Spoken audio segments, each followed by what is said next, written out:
Hello friends, എല്ലാവർക്കും പുതിയൊരു വീഡിയോയിലേക്ക് സ്വാഗതം.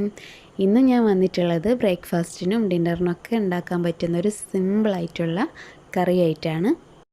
എഗ്ഗ് കുറുമയുടെ റെസിപ്പിയാണ്. നമുക്ക് ചപ്പാത്തി, പത്തിരി, വെള്ളപ്പം, ഇടിയപ്പം അങ്ങനെ എന്തിൻ്റെ കൂടെയും സെർവ് ചെയ്യാൻ പറ്റുന്ന ഒരു ഐറ്റമാണിത്. ഈ ഒരു കറി ഉണ്ടാക്കാൻ വേണ്ടിയിട്ട് ഞാനിവിടെ ഒരു പാന് ചൂടാക്കിയിട്ടുണ്ട്. അതിലേക്ക് 1 ടേബിൾ സ്പൂണോളം വെളിച്ചെണ്ണ ഒഴിച്ചിട്ടുണ്ട്. ഇതൊന്ന് ചൂടായി വരുന്ന സമയത്ത് ഇതിലേക്ക് 1/2 ടീസ്പൂണോളം കടുക് ചേർത്ത് കൊടുക്കാം. കടുകൊന്ന് പൊട്ടിക്കഴിഞ്ഞാൽ ഇതിലേക്ക് 2 സവാള അരിഞ്ഞത്, കുറച്ച് കറിവേപ്പില, 3 അല്ലി വെളുത്തുള്ളിയും ഒരു ചെറിയ കഷ്ണം ഇഞ്ചിയും ചതച്ചത്, 3 പച്ചമുളക് ഇതെല്ലാം ചേർത്ത് കൊടുക്കാം. പച്ചമുളക് നിങ്ങൾ എരിവിനനുസരിച്ച് കൂട്ടുകയും കുറയ്ക്കുകയൊക്കെ ചെയ്യാം. ഇതിലേക്ക് ഇനി ഒരല്പം ഉപ്പ് കൂടെ ചേർത്ത് നല്ലപോലെ മിക്സ് ചെയ്ത് കൊടുത്ത് ഇത് നല്ലപോലെ ഒന്ന് വാടി വരണം. അതിനായി നമുക്ക് അടച്ചു വെച്ച് വേവിച്ചെടുക്കാം.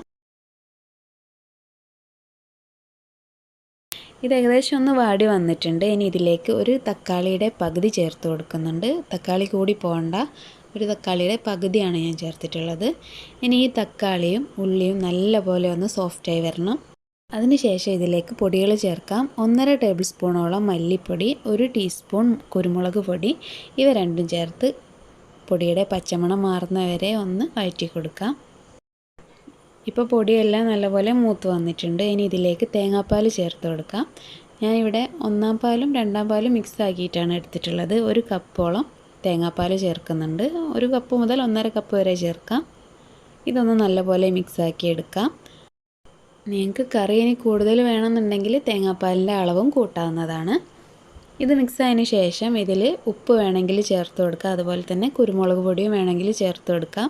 എരിവൊക്കെ നോക്കിയിട്ട് എനിക്കിവിടെ ഉപ്പ് കുറവായിരുന്നു, അതുകൊണ്ട് ഞാൻ ചേർത്തിട്ടുണ്ട്. അവസാനമായിട്ട് ഇതിലേക്ക് ഒരു 3/4 ടീസ്പൂണോളം വലിയ ജീരകം പൊടിച്ചത് കൂടെ ചേർത്ത് മിക്സ് ചെയ്യാം. ഈ സമയത്തൊക്കെ ചെറിയ തീയിലാണ് ഞാൻ വെച്ചിട്ടുള്ളത്. ഇനി ഇതിലേക്ക് പുഴുങ്ങിയ മുട്ട ചേർത്ത് കൊടുക്കാം. ചെറുതായിട്ടൊന്ന് കത്തികൊണ്ട് വരിഞ്ഞിട്ടാണ് ഞാൻ ചേർത്തിട്ടുള്ളത്. ഇത് കൂടെ ചേർത്ത് നല്ലപോലെ ഒന്ന് മിക്സാക്കി എടുക്കാം. ചെറുതായി തിള വരുന്ന സമയത്ത് നമുക്ക് തീ ഓഫ് ചെയ്യണം.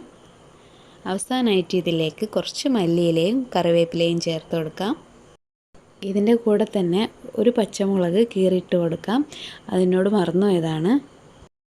അങ്ങനെ ചെയ്യുമ്പോൾ ഒരു പ്രത്യേക ടേസ്റ്റാണ്, ഒരു പച്ചമുളകിൻ്റെ ഒരു ടേസ്റ്റ്. ഇത്രയേ ഉള്ളൂ, നമ്മൾ സിമ്പിളായിട്ട് ഉണ്ടാക്കാൻ പറ്റുന്ന മുട്ടക്കുറുമ ഇവിടെ റെഡി ആയിട്ടുണ്ട്. അപ്പോൾ എല്ലാവരും ഒന്ന് ട്രൈ ചെയ്ത് നോക്കിയിട്ട് നിങ്ങളുടെ അഭിപ്രായങ്ങളൊക്കെ പറയണം. നിങ്ങൾക്ക് വീഡിയോ ഇഷ്ടപ്പെട്ടാൽ ഷെയർ ചെയ്യാനും ലൈക്ക് ചെയ്യാനും ഒന്നും മറക്കരുത്. അതുപോലെ തന്നെ ചാനൽ സബ്സ്ക്രൈബ് ചെയ്യാനും മറക്കരുത്. നമുക്ക് അടുത്ത വീഡിയോയിൽ വീണ്ടും കാണാം. Thank you for watching.